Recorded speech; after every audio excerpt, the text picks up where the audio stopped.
Okay, well that was a creepy ass movie. No. You agreed to do whatever I said. Sorry. Sorry, Mr. Solomon. Sorry, Mr. Solomon. Take off your jeans.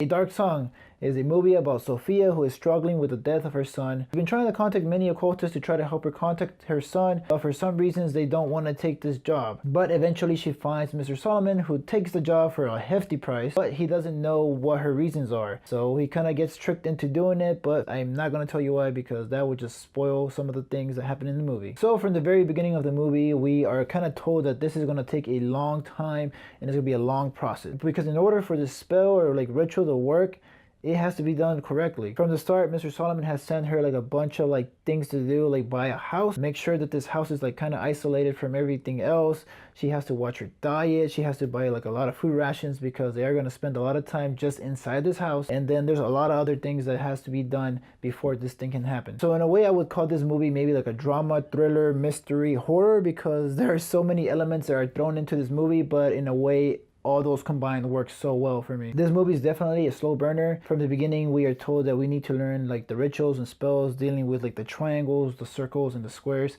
I felt like I was in geometry class, but like in a creepy way. We are told by Mr. Solomon that we really don't know when things are gonna happen, or like when we're gonna start noticing things like abnormally happen, like, you know, when paranormal things are gonna happen. And also I learned how exhausting this process was, because you can just see it in their faces. And from the very beginning, you know, we were told that this process may be like 6 to 8 months, and there's no turning back once the salt completes like around the house. And I was like, wait, hold on, 6 to 8 months inside a house?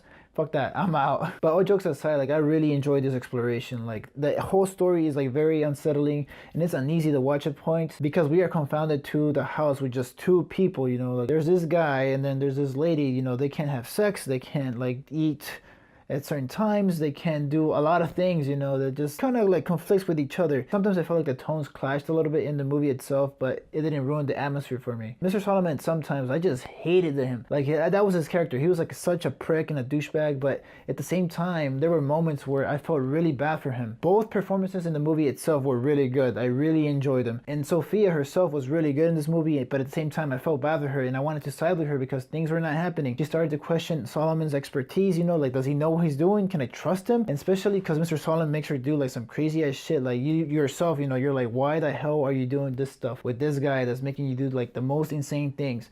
And when you watch those things, it's very like cringy to watch, uneasy, but at the same time, it was so effective for the film. Like the creepiness of the movie elevated every time Mr. Solomon would make her do these weird ass things for the rituals, and it's very disturbing. So some of the things that I didn't like, which is very minimal, I would say, is for example the beginning. It is very interesting, but at the same time it does take a long time to build up to things. And if you're someone that doesn't like that kind of stuff, and it takes a movie an hour for its stuff to start happening, or you know, diving into the real paranormal stuff, then you might not like this. Another thing would be with Sophia's secrets in the movie itself. You know, like she has many things going on, and in the beginning you kind of question it because that could have helped to further this process even faster. You know, they could have been talking to angels and demons like super quicker, but she decided to hold that information behind and cause Mr. Solomon to go even crazier. And the last thing would be that sometimes some of the scenes built up to almost nothing. And I say almost nothing because it's still creepy, you know, like the whole buildup is unsettling. I felt uneasy, and you know, I had like the shivers at points because it's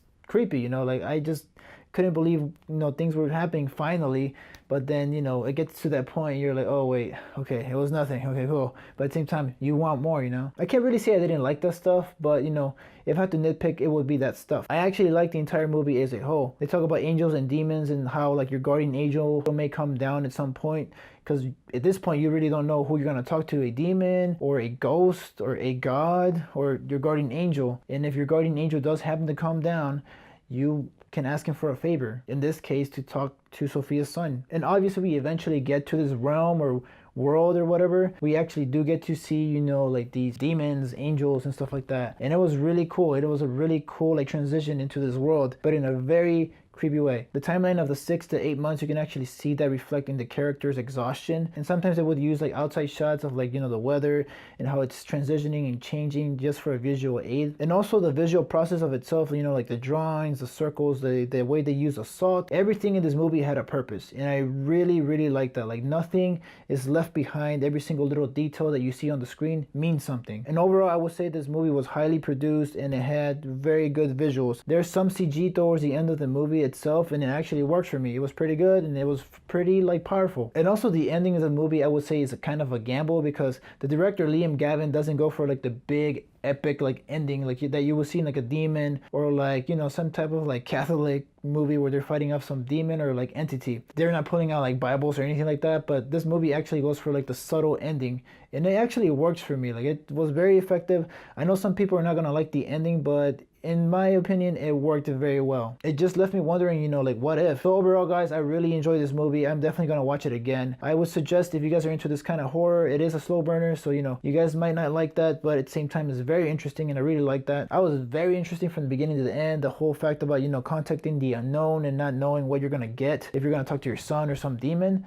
Yeah, that's pretty creepy, but very interesting at the same time. You don't really know, you know, what's happening, if what you're hearing is actually like something outside of the house, or if it's just coming from within the walls or within this realm of where demons and angels live. Like you don't know what the hell is going on. But guys, I'm gonna give A Dark Song a 4 out of 5. This movie felt pretty original to me because it kind of felt like if they were pulling the Ouija board out, but they were explaining like the entire process and they were drawing the Ouija board out. And also in a way, this movie kind of reminded me of The Autopsy of Jane Doe because it focuses on these two people and it's kind of claustrophobic the whole time. So you guys might want to check that one out too. But guys, if you guys have watched this movie, please let me know in the comments down below what you guys thought of it. Also, if there are any other movies like this one, please let me know down in the comments. If you guys are new to my channel, please subscribe for more content. It's free. Make sure to share this video with your friends or anybody that might be interested in this type of movie. But as always, guys, stay tuned.